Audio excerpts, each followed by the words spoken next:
여호수아기 9장. 요단강 서쪽의 야산과 평원지대와 지중해 연안에서 레바논에 이르는 곳에 사는 햇사람과 아모리 사람과 가나안 사람과 브리스 사람과 히윗 사람과 여부스 사람의 모든 왕이 이 소식을 듣고 함께 모여서 여호수아와 이스라엘에 맞서서 싸우기로 뜻을 모았다. 히윗 사람인 기브온 주민들은 여호수아라는 사람이 여리고 성과 아이 성에서 한 일을 듣고서 여호수아를 속이기로 결정하였다. 그들은 낡은 부대와 헤어지고 터져서 기운 가죽 포도주 부대를 나귀에 싣고서 외모를 사절단처럼 꾸미고 길을 떠났다. 발에는 낡아서 기운 신을 신고 몸에는 낡은 옷을 걸쳤으며 마르고 곰팡이 난 빵을 준비하였다. 그들은 길갈진에 있는 여호수아에게 와서 그와 이스라엘 사람들에게 말하였다. 우리는 먼 곳에서 왔습니다. 이제 우리와 조약을 맺어 주십시오. 이스라엘 사람들이 이 히윗 사람들에게 말하였다. 당신들은 우리 근처에 사는 듯한데 어떻게 우리가 당신들과 조약을 맺을 수 있겠소? 그들이 여호수아에게 말하였다. 우리를 종으로 삼아 주십시오. 여호수아가 그들에게 물었다. 당신들은 누구이며 어디에서 왔소? 그들이 여호수아에게 대답하였다. 종들은 주 하나님의 명성을 듣고서 아주 먼 곳에서 왔습니다. 우리는 주님께서 이집트에서 하신 모든 일을 들었으며 또 주님께서 요단강 동쪽 아모리 사람의 두 왕, 곧 헤스본 왕 시온과 아스다롯에 있는 바산 왕 옥에게 하신 일을 모두 들었습니다. 그래서 우리 땅에 살고 있는 장로들과 모든 주민이 우리를 이리로 보냈습니다. 우리 기브온 주민은 종이 될 각오가 되어 있다는 것을 말씀드리고 우리와 평화조약을 맺어달라고 하는 부탁을 하려고 길에서 먹을 양식을 준비해가지고 이렇게 왔습니다. 우리가 가져온 이 빵을 보십시오. 우리가 이리로 오려고 길을 떠나던 날 집에서 이 빵을 쌀 때만 하더라도 이 빵은 따뜻하였습니다. 그러나 보십시오. 지금은 말랐고 곰팡이가 났습니다. 우리가 포도주를 담은 이 가죽 부대도 본래는 새 것이었습니다. 그런데 보십시오. 낡아서 찢어졌습니다. 우리의 옷과 신도 먼 길을 오는 동안 이렇게 낡아서 헤어졌습니다.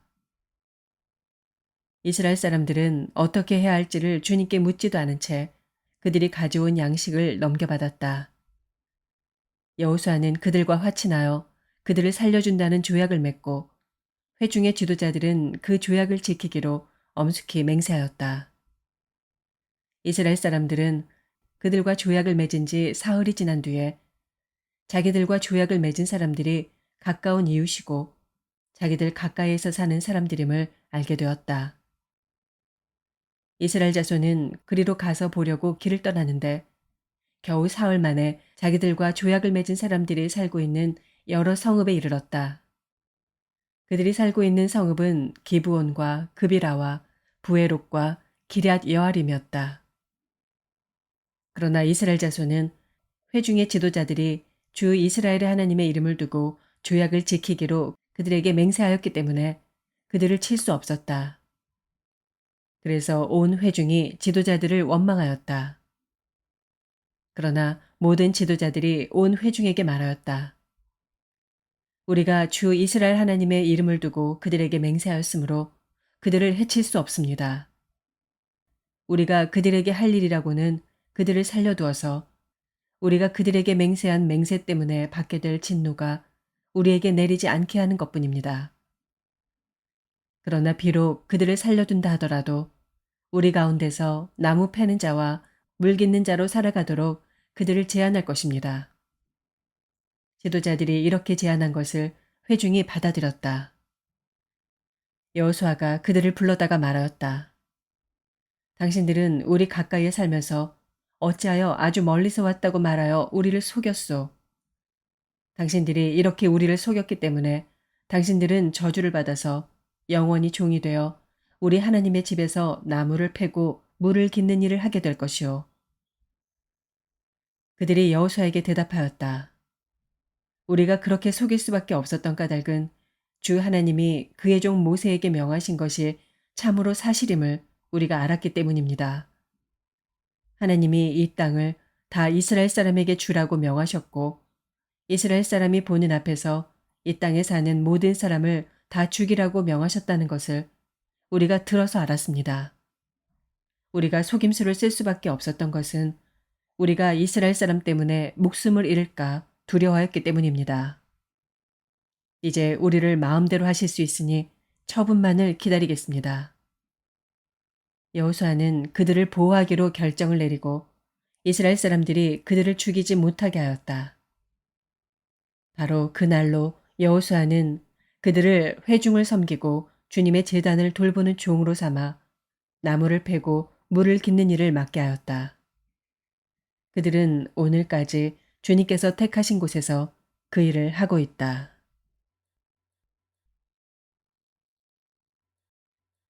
시편 140편. 주님, 악인에게서 나를 건져주시고 포악한 자에게서 나를 보호하여 주십시오.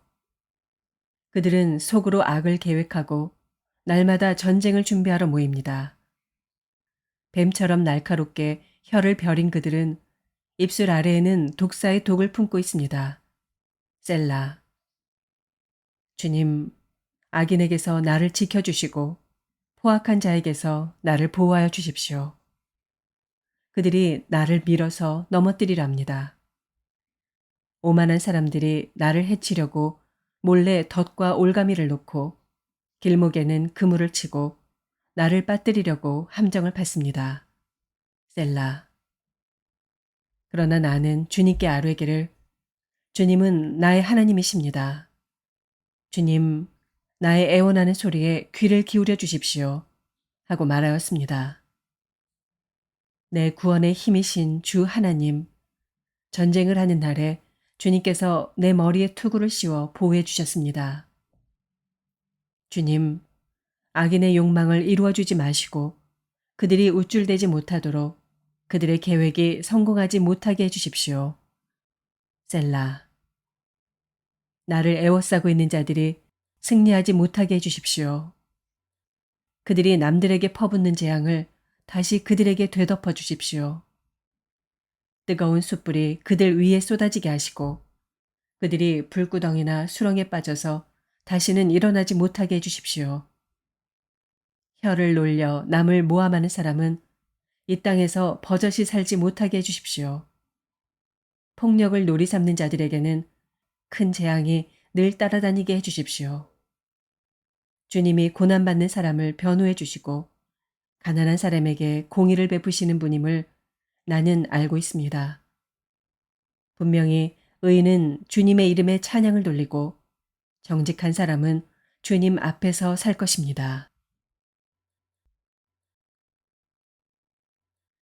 시편 141편. 주님, 내가 주님을 부르니 내게로 어서 와 주십시오. 주님께 부르짖는 내 음성에 귀를 기울여 주십시오. 내 기도를 주님께 드리는 분향으로 받아주시고 손을 위로 들고서 드리는 기도는 저녁 제물로 받아주십시오.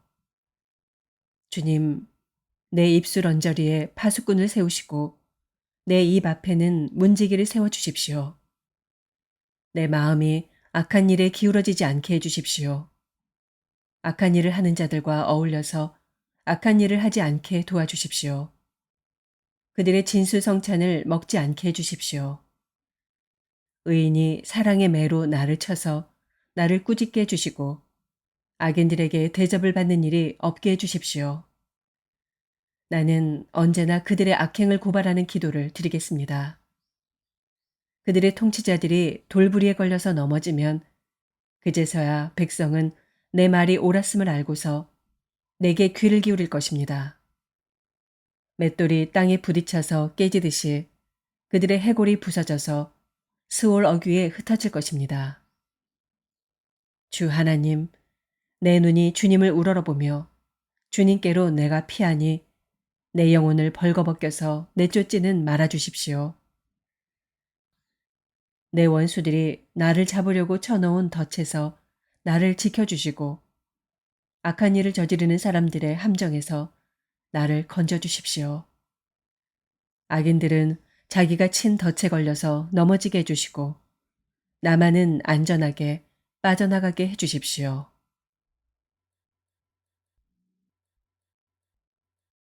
예레미야서 3장.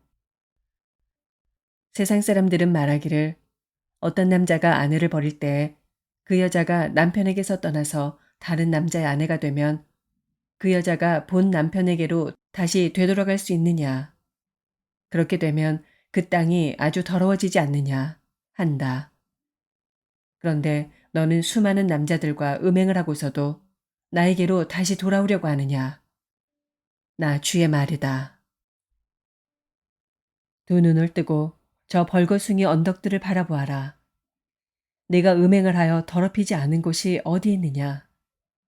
사막에 숨어서 사람을 기다리다가 물건을 터는 유목민처럼 너는 길거리마다 앉아서 남자들을 기다렸다. 너는 이렇게 내 음행과 악행으로 이 땅을 더럽혀 놓았다. 그러므로 이른 비가 오지 않고 늦은 비도 내리지 않는데 너는 창녀처럼 뻔뻔스러운 얼굴을 하고 부끄러워하지도 않았다. 지금 너는 나를 아버지라고 부르면서 오랜 친구라고 하면서 하나님은 끝없이 화를 내시는 분이 아니다. 언제까지나 진노하시는 분이 아니다 하면서 온갖 악행을 마음껏 저질렀다. 요시야 왕 때 주님께서 또 나에게 말씀하셨다. 너는 저 배신한 이스라엘이 한 일을 보았느냐? 그가 높은 산마다 올라가서 음행을 하였고 또 푸른 나무가 있는 곳마다 그 밑에서 음행을 하였다. 그래도 나는 그가 이 모든 음행을 한 다음에 다시 나에게로 돌아오려니 하고 생각하였다. 그러나 그는 끝내 돌아오지 않았다. 신실하지 못한 그의 아우 유다까지도 언니의 변절을 보았다.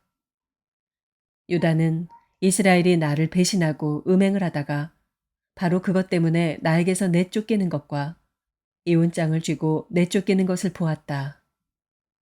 그러나 이 신실하지 못한 아우 유다가 두려운 줄도 모르고 오히려 자기도 가서 음행을 하였다. 그것을 내가 직접 보았다. 그는 음행하는 것을 가벼운 일로 여겨 그 땅을 더럽히고 심지어 돌과 나무를 음란하게 섬겼다. 이런 온갖 음행을 하면서도 배신한 자매 유다는 건성으로 나에게 돌아온 척만 하고 진심으로 돌아오지는 않았다. 나 주의 말이다. 주님께서 또 나에게 말씀하셨다. 비록 이스라엘이 나를 배신하였다고 하지만 신실하지 못한 유다보다는 낫다. 너는 북쪽으로 가서 이 모든 말을 선포하여라. 배신한 이스라엘아, 돌아오너라. 나 주의 말이다. 내가 다시는 노한 얼굴로 너를 대하지 않겠다. 나는 자비로운 하나님이다. 나 주의 말이다. 내가 너를 영원히 품지는 않겠다. 다만 너는 너의 죄를 깨달아라.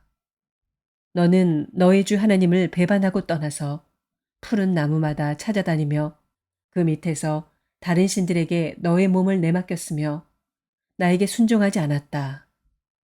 너는 이것을 깨달아라. 나 주의 말이다. 나를 배신한 자녀들아, 돌아오너라. 나 주의 말이다. 내가 너희의 보호자다. 내가 성읍마다 한 사람씩, 가문마다 두 사람씩 택하여 너희를 시온산으로 데려오겠다. 그때 내가 마음에 맞는 목자들을 너희에게 세워주겠다.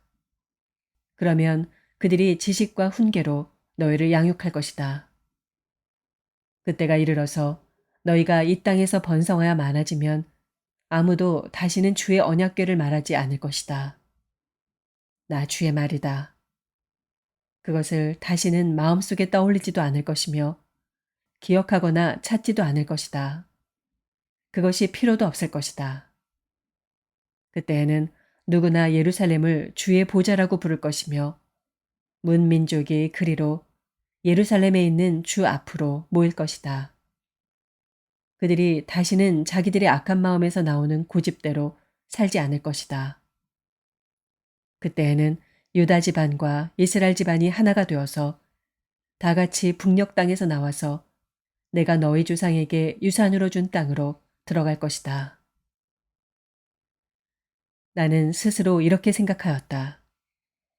내가 너희를 나의 자녀로 삼고 너희에게 아름다운 땅을 주어서 문 민족 가운데서 가장 아름다운 유산을 받게 하면 너희가 나를 아버지라고 부르며 나만을 따르고 나를 떠나가지 않을 것이라고 생각하였다. 그런데 이스라엘 백성아, 마치 남편에게 정절을 지키지 않은 여인처럼 너희는 나를 배신하였다. 나 주의 말이다. 애타는 소리가 벌거숭이 언덕에서 들린다. 이스라엘 자손이 울부짖으면서 간구하는 소리다. 그들이 올곧은 길에서 벗어나고 자기들의 하나님이신 주님을 잊었기 때문이다. 너희 변절한 자녀들아, 내가 너희의 변절한 마음을 고쳐줄 터이니 나에게로 돌아오너라. 우리가 지금 주님께 돌아옵니다. 주님만이 주 우리의 하나님이십니다.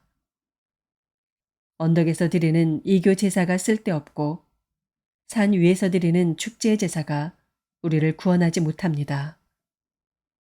이스라엘의 구원은 진실로 주 우리의 하나님께만 있습니다. 옛부터 우리 조상이 애써서 얻은 모든 것을 그 수치스러운 우상이 삼켜버렸습니다. 우리 조상이 애써 모은 양떼와 소떼와 아들과 딸들을 모두 삼켜버렸습니다. 그러므로 이제 우리는 수치를 요로 깔고 부끄러움을 이불로 덮겠습니다. 우리 조상이 아득한 옛날부터 오늘날까지 주 우리 하나님께 죄를 지었기 때문입니다. 주 우리 하나님께 순종하지 않았기 때문입니다. 마태복음 17장. 그리고 엿새 뒤에 예수께서는 베드로와 야고보와 그의 동생 요한을 따로 데리고서 높은 산에 올라가셨다. 그런데 그들이 보는 앞에서 그의 모습이 변하였다. 그의 얼굴은 해와 같이 빛나고 옷은 빛과 같이 희게 되었다. 그리고 모세와 엘리야가 그들에게 나타나더니 예수와 더불어 말을 나누었다. 그때 베드로가 예수께 말하였다. 선생님, 우리가 여기 있는 것이 좋습니다. 원하시면 제가 여기에다가 초막을 셋 지어서 하나에는 선생님을, 하나에는 모세를, 하나에는 엘리야를 모시도록 하겠습니다. 베드로가 아직도 말을 하고 있는데 갑자기 빛나는 구름이 그들을 뒤덮었다.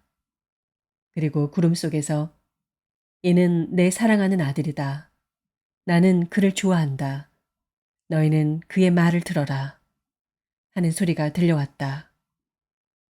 제자들은 이 말을 듣고서 얼굴을 땅에 대고 엎드렸으며 몹시 두려워하였다. 예수께서 가까이 오셔서 그들에게 손을 대시고 말씀하셨다. 일어나거라. 두려워하지 말아라. 그들이 눈을 들어서 보니 예수밖에는 아무도 없었다. 그들이 산에서 내려올 때 예수께서 그들에게 명하셨다. 인자가 죽은 사람들 가운데서 살아날 때까지는 그 광경을 아무에게도 말하지 말아라. 제자들이 예수께 물었다. 그런데 율법학자들은 어찌하여 엘리야가 먼저 와야 한다고 합니까? 예수께서 대답하셨다. 확실히 엘리야가 와서 모든 것을 회복시킬 것이다. 내가 너희에게 말한다. 엘리야는 이미 왔다. 그러나 사람들이 그를 알지 못하고 그를 함부로 대하였다.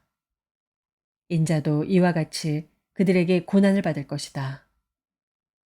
그제서야 비로소 제자들은 예수께서 세례자 요한을 두고 하신 말씀인 줄을 깨달았다. 그들이 무리에게 오니 한 사람이 예수께 다가와서 무릎을 꿇고 말하였다. 주님, 내 아들을 불쌍히 여겨 주십시오. 간질병으로 몹시 고통받고 있습니다. 자주 불 속에 빠지기도 하고 물 속에 빠지기도 합니다. 그래서 아이를 선생님의 제자들에게 데리고 왔으나 그들은 고치지 못하였습니다. 예수께서 말씀하셨다. 아, 믿음이 없고 비뚤어진 세대여. 내가 언제까지 너희와 같이 있어야 하겠느냐? 내가 언제까지 너희에게 참아야 하겠느냐? 아이를 내게 데려오너라. 그리고 예수께서 귀신을 꾸짖으셨다. 그러자 귀신이 아이에게서 나가고 아이는 그 순간에 나았다. 그때의 제자들이 따로 예수께 다가가서 물었다. 우리는 어찌하여 귀신을 쫓아내지 못했습니까? 예수께서 그들에게 대답하셨다. 너희의 믿음이 적기 때문이다. 내가 진정으로 너희에게 말한다. 너희에게 겨자씨 한 알만한 믿음이라도 있으면 이 산더러 여기에서 저기로 옮겨가라 하면 그대로 될 것이요. 너희가 못할 일이 없을 것이다. 제자들이 갈릴리에 모여 있을 때 예수께서 그들에게 말씀하셨다. 인자가 곧 사람들의 손에 넘어갈 것이다. 사람들은 그를 죽일 것이다. 그런데 그는 사흘째 되는 날에 살아날 것이다. 그렇게 말씀하시니 그들은 몹시 슬퍼하였다. 그들이 가버나움에 이르렀을 때 성전세를 거두어 드리는 사람들이 베드로에게 다가와서 물었다. 여러분의 선생은 성전세를 바치지 않습니까? 베드로가 대답하였다. 바칩니다. 베드로가 집에 들어가니 예수께서 먼저 말씀을 꺼내셨다. 시몬아, 내 생각은 어떠냐? 세상 임금들이 관세나 주민세를 누구한테서 받아들이느냐? 자기 자녀한테서냐? 아니면 남들한테서냐? 베드로가 대답하였다. 남들한테서입니다. 예수께서 다시 그에게 말씀하셨다. 그러면 자녀들은 면제받는다. 그러나 우리가 그들을 걸려 넘어지지 않도록 해야 하니 내가 바다로 가서 낚시를 던져 맨 먼저 올라오는 고기를 잡아서 그 입을 벌려보아라. 그러면 은전 한 잎이 그 속에 있을 것이다. 그것을 가져다가 나와 내 몫으로 그들에게 내어라. 아멘.